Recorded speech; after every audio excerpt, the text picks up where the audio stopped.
historia y de hecho en clases tratamos de enseñarles incluso a los alumnos cómo trabajar con bebidas nacionales porque el país ha llegado a un punto en donde tienes bebidas, o siempre hemos tenido cierto tipo de bebidas, pero no con la visión con la que se la está tratando de comercializar, de vender al mundo, o sea, al propio Ecuador. Nadie es profeta en su propia tierra, pero al mismo tiempo hacia el mundo, ¿no es cierto? Y el propio ecuatoriano. Y digamos, son nuevos tiempos, son buenos tiempos en donde el Ecuador comienza a vivir una época, la última década aproximadamente. El país ha tornado una parte interesante en cuanto a la destilación, a los espirituosos, un interés de las personas por consumir espirituosos, por producir y consumir espirituosos nacionales bien hechos, más allá de los que ya consumíamos hace mucho tiempo, pero en esta segunda oleada tienes una producción mayor y uno de esos, digamos, desde el Mixque, que es creo que el más tierno de todos estos, ¿no es cierto? Tiene un Ujú. mercado todavía mucho por abrirse, pero sí, digamos que esa es parte de mi expertise. ¿A qué te refieres con bebida espirituosa? Porque muchas veces entre la gente que no conocemos se puede confundir con que tiene que ver quizás con una parte espiritual, pero entendemos que detrás de eso hay una tradición. Pero en la parte de la mixología que manejas tú, ¿a qué te refieres técnicamente con espirituoso? Las bebidas espirituosas solamente se conoce así, justamente como dijiste tú, como una especie de tradición, porque en su momento, cuando se consumía una bebida fermentada, que obviamente tenía como producto final un alcohol, ¿no es cierto? La gente no tenía el conocimiento técnico, por ende, al consumirla, se embriagaba y pensaba que existía, que se le apoderaban espíritus de esa persona. Entonces, lo que nosotros hoy día conocemos como el efecto alcohólico de una bebida, en esa época pensaban que era un efecto espirituoso. Entonces, de ahí, en todos los idiomas, de alguna manera, se conocen al mundo de los espirituosos, al mundo de las bebidas espirituosas. Pero, digamos, no va mucho más allá de eso, ¿no? Sin embargo, sí hay una especie de creencias o sincretismos dentro de esta industria que también tiene algo que ver con esto, pero en general las bebidas espirituosas se le conoce por eso. Ya, ok. ¿Cuál es tu impresión inicial del misque y qué te llamó la atención de él? A ver, me pareció que la bebida como tal, bueno, podemos atacarla desde varios puntos de vista, ¿no? Organolépticamente hablando, es una bebida muy, muy rica, ¿no es cierto? Digamos, en términos si te gustan los espirituosos y consumirlos de manera pura, ¿no es cierto? Digamos, sin necesariamente haber llegado a un cóctel o, digamos, alguna otra bebida preparada. Si las consumes como si fuera, a ver, el tema es que el mezcal es una bebida que se consume muy similar al tequila y de hecho se Ujú. fabrica al tequila o al mezcal como tal.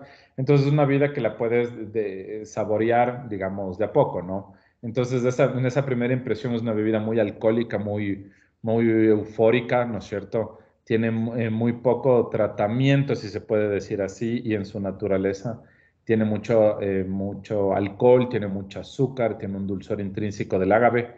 Es bastante rica por ese lado, ¿no es cierto? Sin embargo, tiene un segundo tratamiento porque tienes las dos versiones, tienes una versión en reposada y tienes una versión no reposada. La una dista de la otra, pero digamos organolépticamente hablando es una bebida muy rica y se presta mucho para trabajar en cócteles, ¿no? Digamos, no le pide favor, pero se debería trabajar de alguna manera como si fuera un tequila o un mezcal.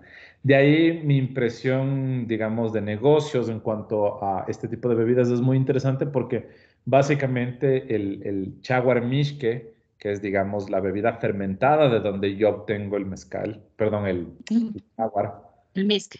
Ujú. eh, digamos, siempre ha existido, no soy experto digamos, en culturas indígenas, pero te puedo decir que, digamos, esta bebida fermentada ha existido durante mucho tiempo. Entonces, digamos que la destilación de este tampoco ha sido muy ajena, pero nunca nadie le había tomado la idea de hacerlo como una bebida espirituosa y sobre todo dándole el giro de negocio que se necesita para que la gente entienda el valor, el origen y pueda consumirlo no como un alcohol barato, sino más bien una bebida espirituosa digamos, de talla mundial, ¿no? Como están buscando los dos grandes proveedores que conozco a nivel nacional, que uno es Casa Agave y el otro es Chaguar. Digamos, son dos empresas que están tratando más bien de llevarlo hacia afuera. Esta siempre es una visión, como te decía al inicio, no, nadie es profeta en su propia tierra y aquí en el Ecuador, si bien es cierto, sí consumimos alcohol, pero el precio, el mejor precio siempre lo vas a encontrar en mercados internacionales y eso probablemente es el objetivo de muchos, digamos, de estas dos empresas, ¿no? Entonces, tienes esta impresión organoléptica, tienes esta impresión de mercados muy interesante, ¿no es cierto? Y de ahí como barman, me parece que es algo súper chévere para trabajar, ¿no es cierto? Da mucho, o sea, digamos, da mucha creatividad para que las barras ecuatorianas en los restaurantes, los barmans, las barwomen, puedan desarrollar cócteles con licores que no necesariamente tengan que ser importados, sino que ya puedes utilizar y que sea algo atractivo para el turista, por ejemplo, ¿no es cierto? Que Ujú. ya conoce el tequila, conoce otro tipo de bebidas espirituosas, pero le parece interesante probar algo nacional y por qué no hacer una reversión de un cóctel muy clásico, de un tequila sunrise, pero hacerlo con un chaguar, ¿no es cierto? Entonces, podría ser interesante. ¿Qué sabores y perfiles gustativos o sea, caracterizan esta bebida? A ver, no la he estudiado a profundidad, pero no debe ser muy distinto una vez más a estos espirituosos al obtenerse de estas plantas. Generalmente tienen unas tonalidades dulces, ¿no es cierto? Tienen mucho Ujú. azúcar, mucho fermento, entonces no es raro encontrar en ellos mucho dulzor. De ese dulzor, ¿no es cierto? Mientras más azúcar, más alcohol, también vas a encontrar volúmenes grandes de alcohol. Entonces es una bebida espirituosa que en su versión más joven, sin tanta barrica, sin tanta reposo o maduración, como le queramos llamar, es bastante licoroso, espirituoso, dulce, pero también fresco, cítrico y afrutado, digamos como se les conoce en el mundo de los espirituosos. Mientras que en su versión reposada, como cualquier otro tipo de espirituoso, pasa mucho tiempo en barrica de roble. No sabré decirte cuántos meses probablemente estas empresas estén pasando. Asumo yo que no bajarán de los meses y quién sabe hasta un par de años. Y mientras más tiempo pasan en estas barricas de roble, siempre vas a encontrar más tonalidades amaderadas, tostadas, un poco más duras, digamos, para un mercado que tiene una nariz y un sabor que, digamos, si te busca más un whisky o un ron, probablemente te guste más esta versión reposada, mientras que si te busca más un ron blanco o un tequila silver, probablemente la versión no tanto. Entonces tienes, digamos, de la misma bebida, tienes dos versiones distintas, pero sí, súper claro, no es una bebida fácil de tomar, digamos, tiene mucha presencia en boca, es muy alcohólica, ¿no es cierto? Incluso las primeras veces que la probé, y creo que han venido trabajando en versiones distintas, muy fuerte, muy joven, mucho potencial, pero al mismo tiempo muy joven todavía. El arte de hacer espirituosos, el arte digamos, de aprender el tiempo y las cualidades, no son cosas que domino, conozco la teoría, pero sé que en países, di tú, como el propio México o Escocia o Centroamérica, Cuba, República Dominicana, llevan siglos manejándolo, ¿no es cierto? Durante generaciones. Entonces yo creo que va a pasar un poco de tiempo hasta que aprendamos a dominar esta bebida en su totalidad, en recetas dañadas, digamos, y distintas versiones de ellos hasta que encuentre la fórmula perfecta. Pero en el estado en el que está, es una bebida muy interesante, rica, deliciosa, digamos, pero todavía le falta domarse un poco, creo yo. Ok. ¿Qué tipo de maridaje de alimentos sugieres para acompañar esta bebida? Justamente me acabas de mencionar que es una bebida fuerte y sí, de hecho lo es. Entonces, por ejemplo, no se me ocurriría con qué podría ir bien acompañar este tipo de bebidas. A ver, hablar de maridaje es un poco complejo porque la idea de utilizar un espirituoso mientras consumes alimentos, a veces es un poco más fácil entenderla con un vino porque el vino al tener poco porcentaje de alcohol o menor porcentaje de alcohol, digamos, te permite cumplir la función, digamos, organoléptica y de sabor, pero al mismo tiempo de hidratación o de lubricación que tienes en tu boca. Sí, no te hace falta mucho más líquido. al tratar de trabajarlo de la misma manera con otro tipo de espirituosos, digamos, hagamos esta diferencia, ¿no es cierto? Un vino, una cerveza o un chaguarmishke son fermentados, mientras Ujú, que el mishke como tal, ¿no es cierto? Ya es un destilado, igual que un ujú, whisky, un tequila, un gin. Por ende, tienen un volumen alcohólico mucho más alto. Dicho de otra manera, si tú tratas de consumir 2, 3 platos de comida con esta bebida, ¿sí? No lo podrás hacer en el mismo ratio que el vino porque probablemente salgas embriagado antes de llegar al postre, ¿no es ujú, cierto? ujú. Entonces, no podemos hablar de un maridaje muy similar en ese sentido. Ahora, si tú le llevas a la bebida a un cóctel en donde lo diluyes con hielos y con un tipo de mixer, di tú un jugo de naranja, una agua tónica, una soda, un agua con gas, ya le estás alterando los sabores, pero probablemente ya cumples con la versión de, ¿no es cierto?, ir acompañando las bebidas. Ahora, organolépticamente hablando, son bebidas que se prestan para una gama de comidas muy amplia, ¿no? No, empecemos por lo más sencillo. No, nunca podrías hacerlo con algo suave como una ensalada, ¿no es cierto? Más bien tendrías que tirarte a cosas mucho más duras. Mientras más, digamos, compleja la bebida en sus sabores y sus aromas, la comida debe ser igual de compleja. Entonces, si estamos hablando de tonalidades muy ásperas y duras y alcohólicas, probablemente no debas bajar de algo rostizado, de algo asado, ¿no es cierto? En México, que llevan algunos años mezclando el tequila con el mezcal, los acompañas digamos, con tacos muy grasosos de chorizo, de carne, de cochinita pibil, escamoles, digamos, para que puedas ir jugando con todos esos sabores. Porque el problema del maridaje es que si tú no le das el peso adecuado, ¿sí? La bebida en este caso automáticamente taparía. Entonces, por más simpático que suene comerse, digamos, el mishke, eh, digamos, maridarlo con algo suave, es que automáticamente te va a tapar esos sabores. Probablemente un maridaje que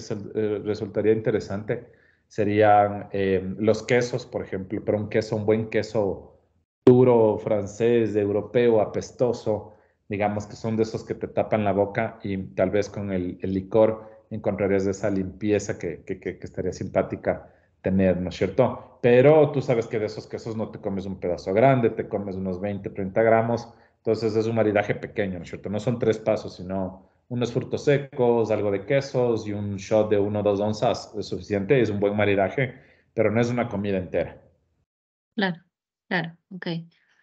En tu opinión, como experto en mixología, ¿qué elementos son esenciales para que una bebida alcohólica sea exitosa en el mercado? A ver, es una bebida compleja y probablemente el mixólogo no tenga todas las respuestas. Tal vez para clarificar, el mixólogo es el experto en bebidas o en elaboración de bebidas compuestas, rediseñadas de las clásicas. Un barman te va a Ya. preparar bebidas más clásicas, como un tequila sunrise. Un mixólogo cogería ese tequila sunrise y le cumpliría en un mixque sunrise, ¿no es cierto? Y bla, Ujú, bla, bla. Por ende, creo que las dos versiones, sin desmerecer de la profesión, no tienen la capacidad de analizar el éxito o, digamos, los factores que podrían hacer el éxito de una bebida. Al contrario, más bien pienso que esa respuesta va del lado un poco más técnico, más comercial, más de marketing, más de análisis de mercados, que puede tener cualquier persona que estudia alguna carrera, incluso no relacionada con la gastronomía o las bebidas, sino más bien pensar en que es un líquido como una Coca-Cola, como una leche, como un whisky, como cualquier otra cosa, y la pregunta es cómo vendo un líquido, ¿no es cierto? Quiero pertenecer a los mercados masivos de botella de agua de $1 y tratar de pelear el mercado por centavos, o me voy al otro extremo y trato de diferenciarme por valores agregados, ¿no es ujú. cierto? Que probablemente es el camino más adecuado para una bebida que no cumple una función masiva, ¿sí? Por el momento no produces, digamos, toneladas de esta bebida, sino litros, entonces al momento necesitas que esto tenga un gran diferenciador en los mercados, sí, por su valor agregado. ¿Qué quiere decir eso? Probablemente estas empresas necesiten trabajar mucho en el origen de la bebida, ¿no es cierto? Digamos, dónde está hecha, la latitud del Ecuador suele ser muy atractiva, ¿no es cierto? Los territorios del terruño, donde están hechas, cuáles son las cualidades de la naturaleza, de la lluvia, etcétera, etcétera. Algo que le está funcionando a otra marca, que no es la que me habías mencionado, de Casa Ujú. Agave, sino bien de Jaguar. Ellos tratan de posicionar mucho el indígena que está detrás de la cosecha de esta planta, la cantidad de años que tienen que tener, porque tengo entendido que esta planta necesita pasar algunos, di tú, 5, 6, 8, 10 años en su maduración para llegar al punto en donde comienza a botar este líquido.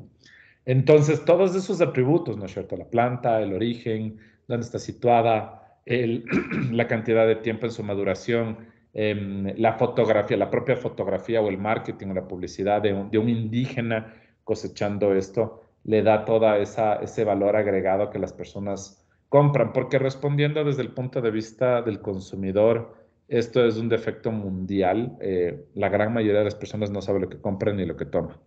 Sí, por ende, no necesariamente puedes vender la bebida por sus atributos organolépticos. Puedes destacar uno o dos de sus atributos, tipo es algo rico, floral, afrutado, es suficiente, pero probablemente la gente siempre trabaje más en cuanto a la botella, a la caja. Casa Ágave o Chaguar son dos bebidas que, digamos, ya tienen mucha inteligencia detrás. Las personas le están tratando de trabajar mucho el packaging, la caja en la que te la entregan, sellos de cera, ¿no es cierto? Botellas que hoy día notas que son, digamos, de una producción normal, en chinas, importadas, ¿no es cierto? Todavía no llegan a la customización de la botella como tal, pero sí a la etiqueta, sí al sellado con cera, y están dando los siguientes pasos, tanto Chaguar como Casa Ágave están abriendo sus propios retails, digamos, bueno, más allá de estar en percha o en algún cierto tipo de licorerías especializadas, porque me parece no haberles visto todavía en cadenas muy grandes, pero por ejemplo Ujú. están dando pasos en tener sus propias tiendas, sus propias experiencias, sus propias lugares de consumo, ¿no es cierto? Vas allá y te lo sirven y ya comienzan a pensar en cómo promover esto a través de la gastronomía, de museos, de fiestas, de activaciones.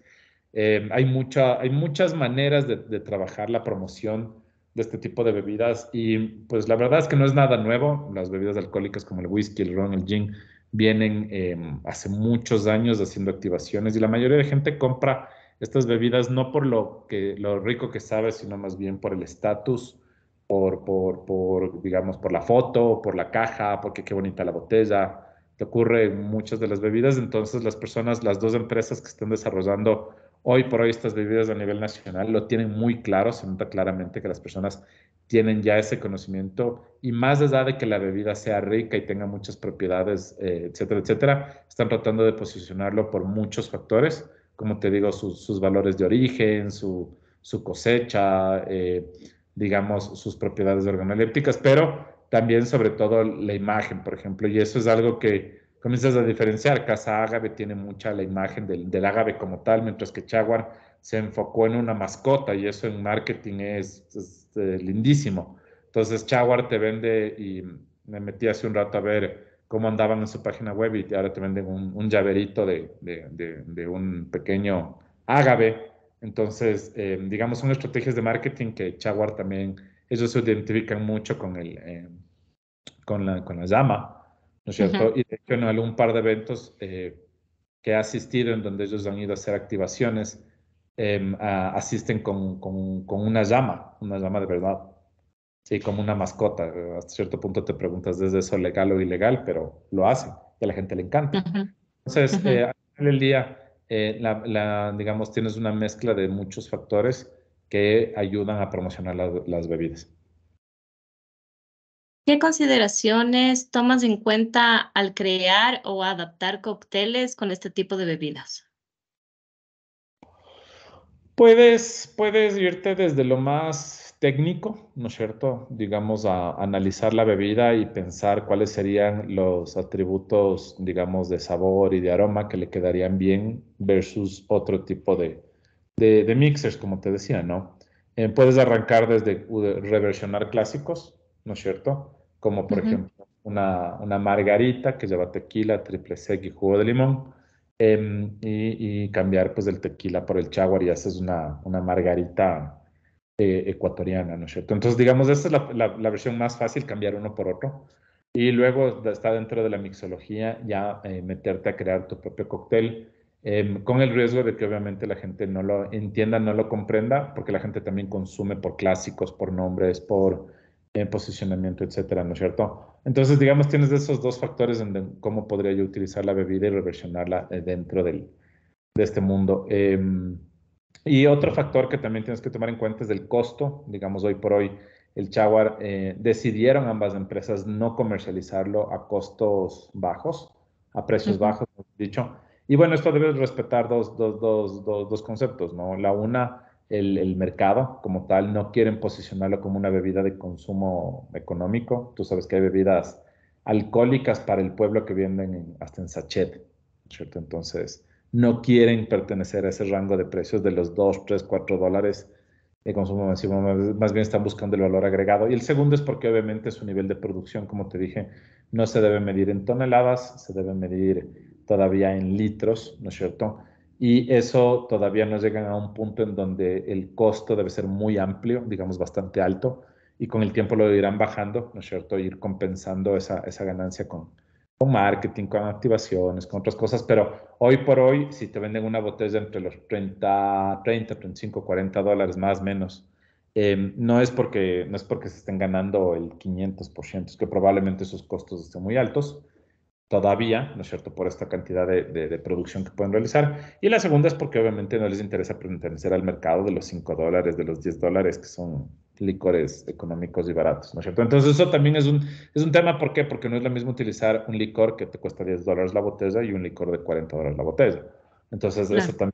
también analizas el rato que creas un cóctel, que creas una bebida, ¿no es cierto? Digamos, ¿cómo sabe que le quedaría bien?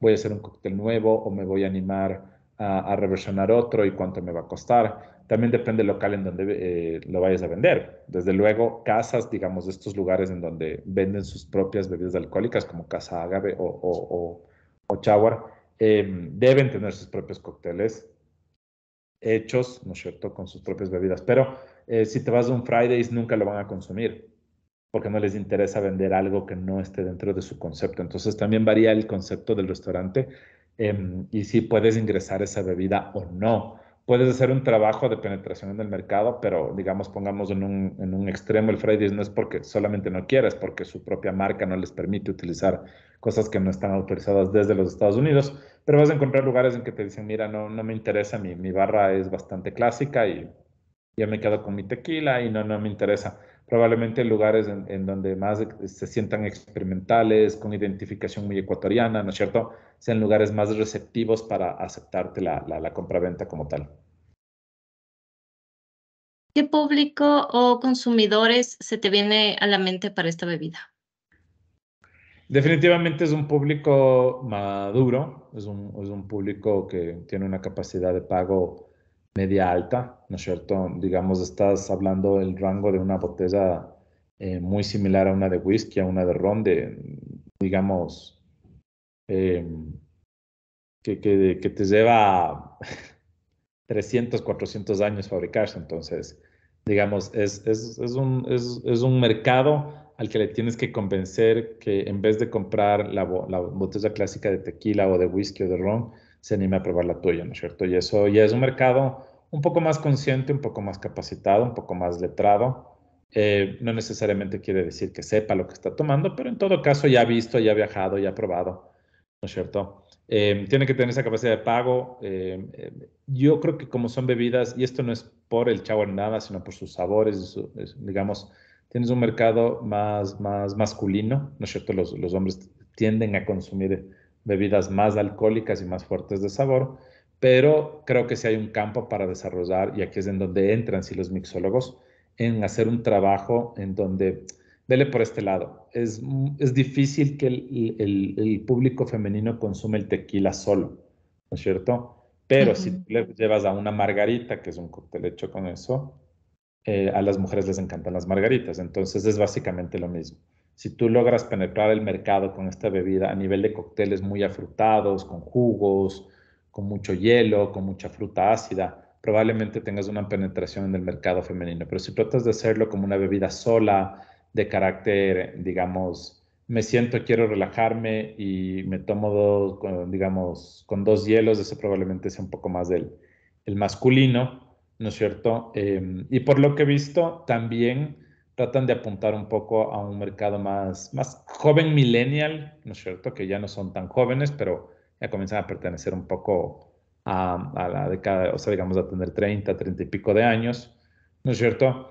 Digamos, no necesariamente quieren ser el gentleman del whisky, tampoco quieren ser el caribeño digamos, del ron, ¿no es cierto? El europeo del gin, ¿sí? O lo fancy del vino. Más bien ambas están tratando de vender una versión muy andina, ¿no es cierto? Y ahora estamos más orgullosos de nuestras raíces andinas que hace 10, 20, 30 años. Entonces, digamos, están tratando de apelar a esa juventud que se siente cada vez más ecuatoriana. Entonces, yo creo que también hay un mercado, digamos, ok, pero digamos como el Ecuador, ¿no es cierto? De ahí hacia afuera, obviamente es del mercado de los curiosos, la gente que va a una percha, que dice, oye, qué chévere, ahí deben apelar mucho a la latitud, ¿no es cierto? La latitud cero, al Ecuador, al origen, a que, oye, esto es hecho en la mitad del mundo, o sea, no le ponen una tortuga porque ya le pusieron una llama, pero probablemente eso sea lo más inteligente para que te identifiquen en el mapa. Pero sí, creo que va por ahí un poco el tema del mercado. Ok, tengo dos preguntas más y con eso ya te dejo descansar. ¿Qué papel juega la presentación y el embalaje de la bebida en su aceptación por parte de los clientes en bares y restaurantes? Bares y restaurantes. La pregunta creo que no, la pregunta no la tienes que hacer. O sea, si vamos a hablar de packaging, no creo. Bueno, puedes encontrar un cierto espacio en bares y restaurantes, pero la pregunta no es en bares y restaurantes, sino más bien en percha es donde más puedes tú apreciar una botella y una caja y un packaging. Y creo que probablemente en la industria de los espirituosos el packaging haga la mitad del trabajo, ¿sí? Probablemente la otra mitad la hagan las campañas publicitarias, la contratación de artistas famosos, ¿no es cierto? Esto no es muy distinto a la venta de perfumes. Es básicamente, como te dije, no se trata de que estoy vendiendo, es un líquido.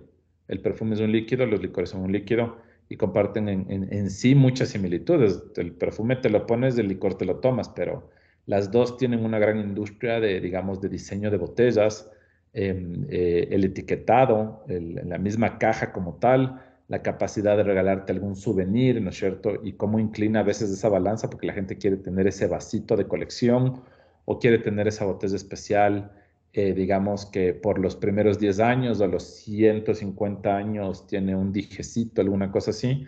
De hecho, hay muchas personas que compran el licor netamente por la botella, tal vez nunca se toman el líquido, pero quieren tener la botella, quieren tener la caja. Digamos, tequila, haciendo una comparación, digamos, el Chawar Tequila, Ecuador, México, es un país que lo entendió muy bien y encuentras botellas preciosas de tequila, sí, digamos, dignas de museo, ¿no es cierto? Trabajadas a mano.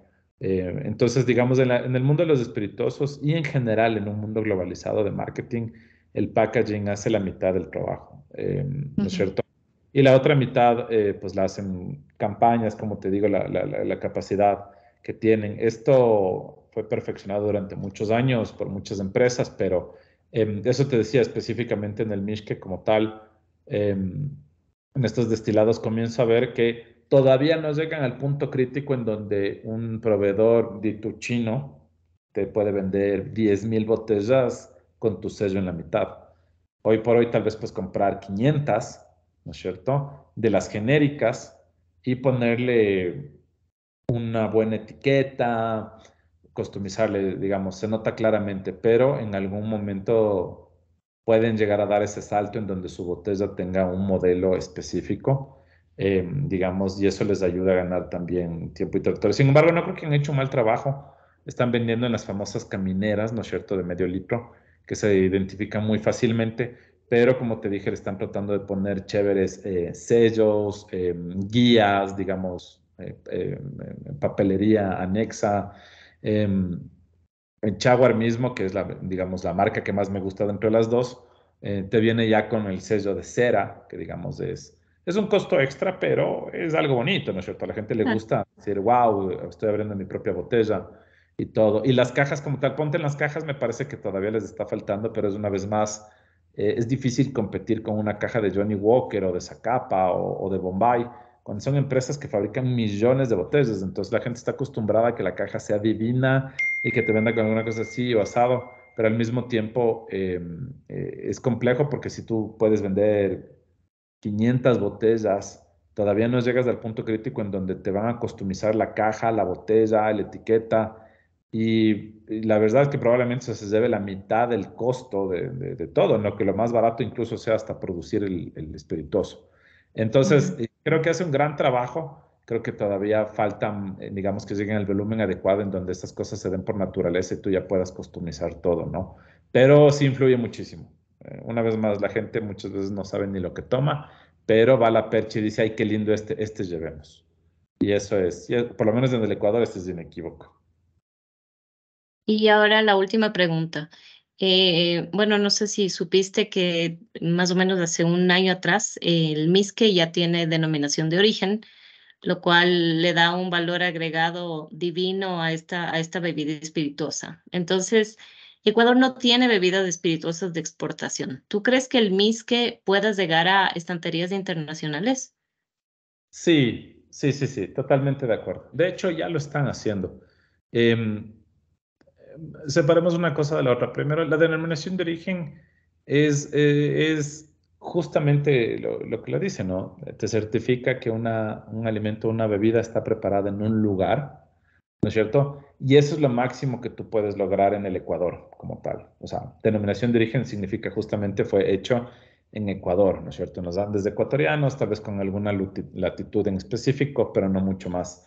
En otros países han logrado desarrollar esto en segundas o terceras etapas con ingredientes y procedimientos, pero para eso necesitas el apoyo total de un Estado que te ayude a controlar cuando una persona lo hace mal o lo hace bien y obviamente eso le ayuda a ganar valor. Sin embargo, es un primer gran paso, pero lamentablemente no sirve de nada más que una linda marca en la etiqueta, ¿no es cierto? Cuando dices tiene denominación de origen, cuando no hay nadie quien te compita.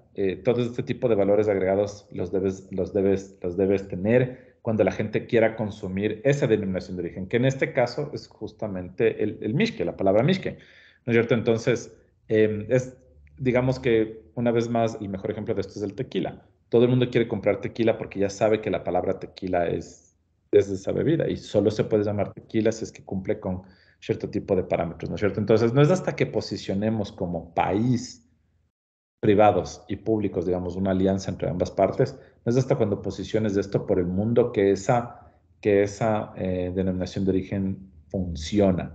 Porque nadie te quiere copiar, eso es a lo que me voy.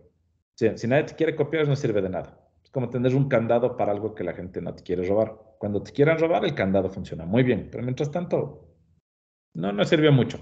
Ahora, lo que sí, digamos, como términos de exportación, más allá de que te ayude o no te ayude la denominación de origen, que encima más es una ley ecuatoriana, así que vas a Francia y les va a dar lo mismo, no es hasta cuando esto llegue a otro tipo de fronteras, ¿no es cierto? Ujú. Entonces todavía no te puedes apoyar netamente en eso, sino en otro tipo de valores, como te dije, bebidas andinas de origen, que cosechadas por las manos fuertes de un indígena milenario. Entonces a la gente le gusta más ese tipo de cosas, que es por donde le vendería yo, ¿no es cierto? Las mascotas, la presentación, la cabeza. Y lo que probablemente cueste mucho y muchísimo dinero y esfuerzo es las activaciones de marca que te va a pasar con zapatos, chorizos o bebidas, ¿no es cierto? Tienes que, digamos, hacer conocer el producto, llevarlo a distintas perchas. Si tienes suerte, puedes colocarlo. No es lo mismo que te compre una cadena dito en Estados Unidos, de 20 licorerías a que te compre una cadena enorme como Walmart y el día de mañana te pida 10,000 botellas de un lado al otro y vos no puedes cumplir. Entonces también, y esto pasa no solamente en la industria de los licores, de los chocolates, digamos, de las frutas procesadas en el Ecuador. Digamos, si algún rato te quieres meter en cierto tipo de mercados, tienes que estar dispuesto, o más bien dicho, tienes que tener la capacidad de responderlo, si no, no te metas. Entonces también meterse en otro tipo de mercado significa ir de poco a poco ganando terreno, ¿no es cierto? Hasta que en su momento puedas atender esa demanda, porque el momento en que los mercados, sobre todo europeos, americanizados, les gusta tu bebida y la absorben, básicamente vives para ellos. Y ya para qué vendo por aquí, cuando todo lo que tengo, digamos, es para allá. Pero sí creo que tiene muchísimo potencial, creo que hay una gran apuesta hacia este tipo de bebidas. De hecho, la simbiosis que tal vez no tiene Casa Ágave, pero sí tiene Chaguar, es que, digamos, de alguna manera lo producen en el Ecuador y te pueden vender si tú quieres, pero sé que los dueños son norteamericanos y pasan gran cantidad de tiempo en los Estados Unidos haciendo de esto su negocio, lo que quiere decir que están estacionados allá, tocando puertas, echando manos, siendo un americano, vendiendo al otro americano, una bebida que produce en los Andes, digamos, del Ecuador. Entonces, tienes, allá en los Estados Unidos tienes digamos, un par de personas haciendo un trabajo de campo, tocando puertas de todo, y probablemente ellos sean los primeros en sacar la bebida hacia afuera. Me parece que tienen una mejor presentación, una estrategia mucho más clara, mientras que Casa Ágave se ha ganado el corazón ecuatoriano, o en todo caso pichinchano, si quieres verlo así. En preguntas en Guayaquil, a lo mejor la gente ni nos conoce, pero por lo menos Casa Ágave se ha ganado un poco más del cariño local. Los más estratégicos y que tienen más claro sobre su bebida hacia afuera son los de Chaguar, insisto, porque ellos ya están tocando puertas, ya están buscando vender a cierto tipo de cadenas, porque la naturaleza de sus dueños, y ahí es en donde entra lo que no es raro en el Ecuador. Tiene que venir alguien del extranjero y decir, oye, qué buena idea, y aquí nadie está haciendo esto, así que voy a comenzar a hacerlo yo. Ujú, ujú. Bueno, Felipe, te agradezco. Ha sido una entrevista súper interesante. He contestado bastante de las preguntas que tenía aquí y con eso creo que ya podríamos culminar con la entrevista y bueno, ya dejarte descansar. Así que te agradezco muchísimo y que tengas una buena noche. No tienes de qué, Carola. Muchísimas gracias a ti. Que tengas una buena noche. Y espérate, no cierres. Ahí ya sé dónde cortar, pero ¿cómo pongo stop recording? En el mismo botón donde pusiste Start Recording. Donde dice more, solo dice record and transcript. Y ya le estoy cancelando si quieres.